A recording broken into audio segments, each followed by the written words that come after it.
Praise the Lord. ఈరోజు September 8వ తేదీ 2024 సంవత్సరం ఆదివారం. ఇవాళ పోయిన వారం కూడా నేను ఆరాధనలో పాల్గొనలా, ఈరోజు ఆరాధనలో పాల్గొనలా. వర్షం. నేను ఈరోజు ఉండి రేపు వెళ్ళిపోవాలనే ఉద్దేశంతో పడవల రేపు వచ్చాను. అందుకే బట్టలు ఏం తెచ్చుకోవాలా. మరీ ఇన్నాళ్ళు నేను ఉండిపోతానని, నా వల్ల సఫర్ అవుతారేమో అనేసి లోపల బాధపడుతూ గడిపాను. అయితే నీ ఆవరణలో ఒక దినము గడుపుట 1000 దినాల కంటే శ్రేష్టం. కాబట్టి ప్రార్థన వేరు, స్తుతి యాగం వేరు. స్తుతులు చెల్లించుకుంటూ గడిపాను. అందరి హృదయాలోచనలు ఎరిగిన దేవుడు ఈరోజు ఆయనతో గడపటానికి సరే అంటే నేను ఆరాధనలో పాల్గొనకపోయినా ఈ విధంగా నన్ను స్తుతులు చదువుకుంటూ గడిపేటట్టు సహాయం చేసిన దేవునికి స్తోత్రాలు. భూమ్యాకాశమును సృజించిన యేసయ్యానికి స్తోత్రం. నీ ఆశ్చర్యమైన క్రియలు నేనెలా మరచిపోదును. నీ ఆశ్చర్యమైన క్రియలు నేనెలా మరచిపోదును. హల్లెలూయా హల్లెలూయా హల్లెలూయా హల్లెలూయా. బానిసత్వము నుండి, శ్రమల బారి నుండి విడిపించావు నన్ను. దీన దశలో నేనుండగా నన్ను విడువనైతివి. భూమ్యాకాశములు సృజించిన యేసయ్యానికి స్తోత్రం. నీ ఆశ్చర్యమైన క్రియలు నేనెలా మరచిపోదును. జీవాహారమై నీదు వాక్యము పోషించెను నన్ను.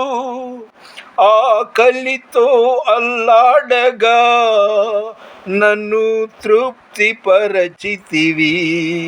జీవాహారమై నీదు వాక్యము పోషించెను నన్ను.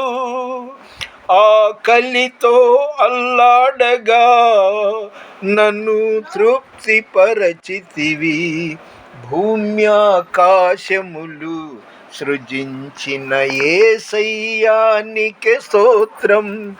నీ ఆశ్చర్యమైన క్రియలు నేనెలా మరచిపోదును. నూతన యెరూషలేం నిత్య నివాసమని తెలియజేసితివి. నిట్టూర్పులలో ఉండగా నన్ను ఉజ్జీవపరచితివి. భూమ్యాకాశములు సృజించిన యేసయ్యానికి స్తోత్రం.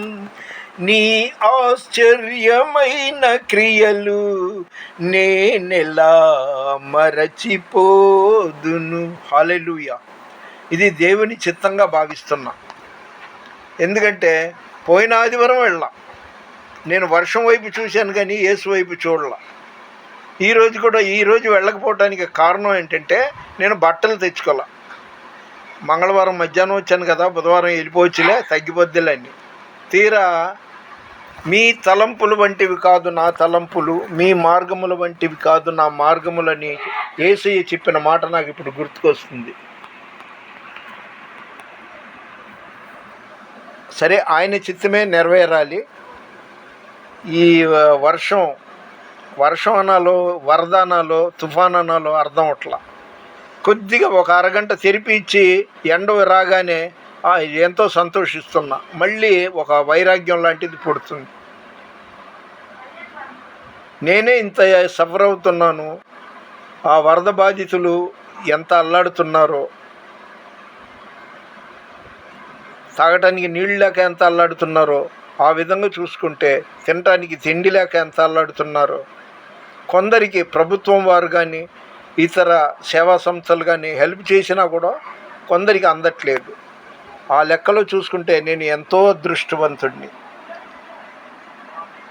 ఇప్పుడు నేను ఉన్న ఇల్లు ఎలాంటిదంటే నహూము 1:7 లాంటిది. అందులో ఏమని ఉందంటే,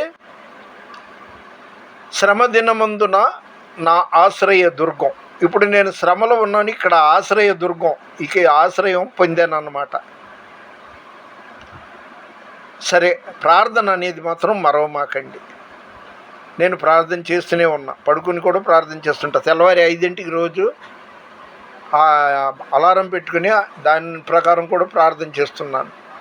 ప్రార్థన అంటే దేవునితో ముచ్చడించడం, స్తుతులు చదవడం అంటే ఆయన్ని మహిమపరచడం. మన వినికిడిలో దేవుడి కొన్ని మాటలు దీవించునుగాక. దేవుని పరిచర్యలో మీ రత్నం ఫ్రాన్సిస్. God bless you. మరొకసారి, ఈరోజు సెప్టెంబర్ 8వ తేదీ ఆదివారం, 2024వ సంవత్సరం. ఎందుకంటే ఈ వర్షాలు, ఈ బురదల వల్ల ఏమవుద్దంటే, బురదల వల్ల దురదలు కూడా వస్తుంది. వరదలు వచ్చి దాని ద్వారా బురదలు వచ్చింది. ఆ బురదల వల్ల కలుషితమైపోయి దురదలు, రోగాలు కూడా వస్తాయి. కాబట్టి అప్రమత్తంగా ఉండే ప్రయత్నం చేద్దాం. God bless you.